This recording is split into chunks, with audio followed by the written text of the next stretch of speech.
Mwange maji wazee. Mwaga chumvi bwana. Mwaga chumvi. Yana nesa. Chumvi ana nesa. Huyo ana Karibu. Sasa Mwananchi la leo limeandika kivuli cha Mbowe mwiba Chadema. Kivuli chake kile, yani mimi sijawahi kuona kama kivuli chenye kinatisha yani. Sasa kivuli kinatishaje? Kinatishaje ndio nataka kujua. Ni kivuli tu. Sasa ukimya wake yanayoendelea Chadema wazua mjadala. Kuna mambo yanaendelea bwana. Mazito. Na Grace Kiwelu unawasikia huko. Hapa amepasuka. Siliwaambia hapa juzi. Hawana ondoka tu. Vijana wake. Yaani ndani ya masaa mawili wanne hawapo. Unaona kesho ataisha wangapi? Imagine. Sasa wimbi la viongozi pamoja na makada kujiondoa likishika kasi, lakini Heche aendeleza moto kanda ya Victoria. Chini kwa chini.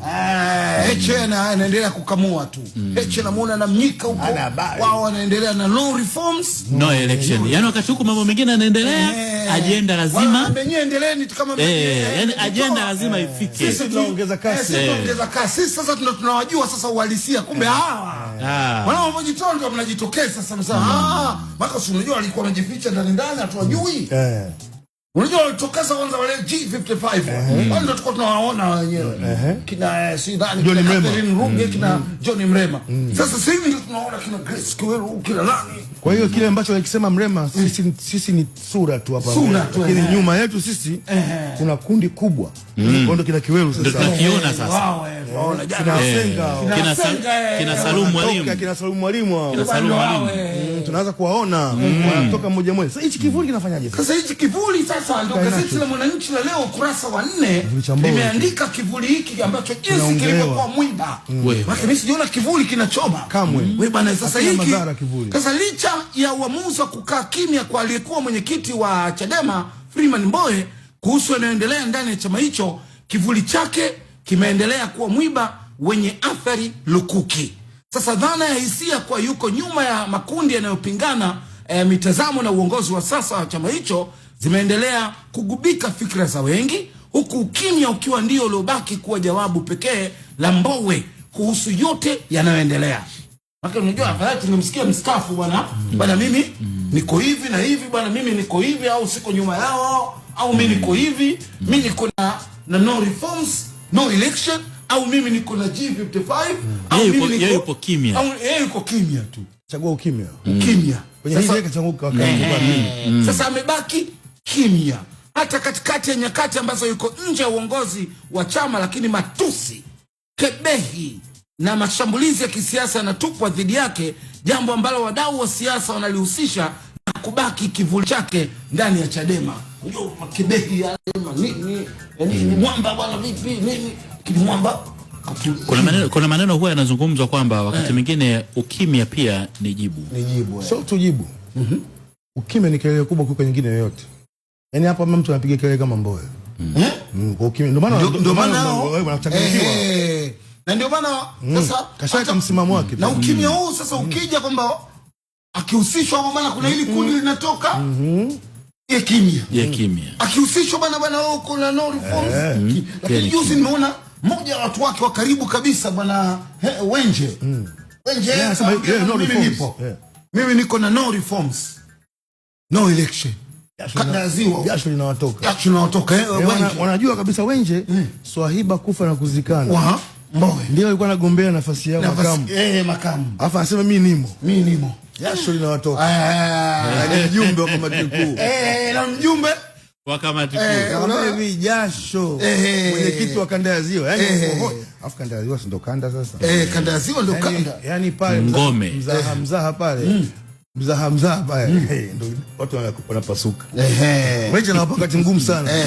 Unaona bwana, sasa mzizi wa yote ni uchaguzi wa ndani wa chama hicho uliofanyika watu tunafahamu Januari 21 mwaka huu, uliokutanisha Mbowe na Tundu Lissu, aliyebuka mshindi Lissu. Sasa dalili za kugawanyika kwa chama hicho zilianza wakati wa kampeni, Lissu akirusha vijembe kuonyesha udhaifu wa Mbowe, hatimaye kukawa na makundi mawili ambayo yakasigana vikali. Sasa makundi hayo kati ya lile la Mbowe na lile la Lissu yameendelea kuwepo hata baada ya uchaguzi huo, jambo ambalo linasababisha kivuli cha mwenyekiti huyo mstaafu kuendelea kuwepo. Kuna kitu moja ambacho Chumvi jana nilikuwa nakiwaza sana kwamba bahati mbaya sana wasomi wetu na wachambuzi wa siasa magwiji wale wengi bahati mbaya wanakuwa tayari wako na nini na wana maamuzi tayari. Kwa hiyo hata wanapokuwa kuongelea vitu vingine inakuwa shaka. Lakini kwenye hili la Chadema linaongeleka vizuri sana. Watu wakatukana wakasema vitu vingi sana. Lakini kimsingi kabisa kwa mtu anajua siasa vizuri ni kwamba tu Chadema yenyewe kimfumo haijakomaa vya kutosha kuweza kulimudu hili. Ndio kumba. Kwa sababu katika vyama vya siasa kwa mfano mdogo sana. Tazama chama kama Republicans kama Chadema ni vyama vya mrengo wa kulia. Sasa katika chama chochote cha siasa yani ile mirengo unaweza kama mrengo wenu sasa ni kulia, kuna wale kulia wanakwenda kulia sana. Unaelewa? Mfano mzuri ni Republicans. Republicans imechukua wale yani wale wa kulia sasa. Bwana Donald Trump. Si unaelewa? Wale kuna Republicans ambao wana mrengo wako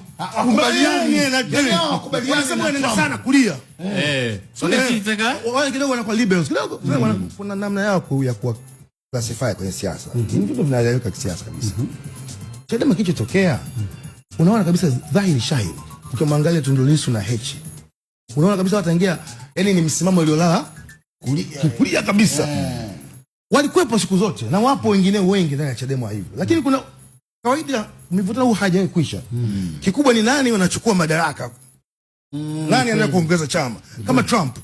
Zamu yake kumekuwa na Republicans waliopita ambao hawakuwa kama Trump. Hawakuwa. Na kuna Republicans wengine mimi wakati wa Trump mpaka wameacha siasa kwa hasira. Ndio. Yule mtoto wa nani yule alikuwa makamu wa rais yule binti yule. Nani? Anaitwa nani yule? Na wengine wengi tu. Ndio. Yani wanaona bana sasa Chadema ilifika zamu sasa imechukuliwa na wale ambao wanalala kulia. Sasa kicha kusikilisha kinapasuka. Katika ile kawaida inabidi waendelee kuishi tu. Kwamba hii ni zamu ya hawa sasa. Za hawa upande huu ni msimamo mkali. Yani hii mivutano unaiona sasa hivi ndio bana wanatukanana. Ina maana kulikuwa na mivutano ya muda mrefu ndani. Si una sasa hivi unasema? Wanasema wewe unaona tunawajua hao. Hao wengine sasa hivi mimi nilikuwa nanuniwa ndani, tangia zama napigwa vita. Unagundua kulikuwa kuna mivutano. That is politics. Ndani ya chama chochote. CCM wanaishi maisha hayo milele na milele. Ndio. Na wanaishi kwa sababu wamekomaa. Chama hao limeiva sana. Tazama awamu ya 6 na awamu ya 5. Tofauti ikoje? Tazama awamu ya 4 na awamu ya 6. Tofauti ikoje? So ninachokisema ndani ya CCM. Tazama mrengo wa JK, tazama mrengo wa Magufuli. Tazama mrengo wa Mama Samia, tazama mrengo wa Magufuli. Sina leo lakini CCM hii wakati wa Magufuli mradi sasa. Ndio hii ambayo unaiona imepoa. Lakini CCM ilikuwa imechachamaa, unakumbuka wale kile mwenda pole. Yani wale kindaki kwa kuuliza unaijua ile V8 wewe ndio CCM hii wanaimba wanafurahi. Kwa hiyo ndio wale ambao walikuwa wanakuambia koma kama nini unaona wale hawa inaonekana ndani wakasa jamani sisi kwa mwendo huu hatuwezi kutoboa. Ngine sasa ndio tunaenda hivyo. Maadamu mwenyekiti ni mbona wote mnamjua ni mkulia kabisa lakini katikati ambao anaongea ana siasa za kukaa mezani.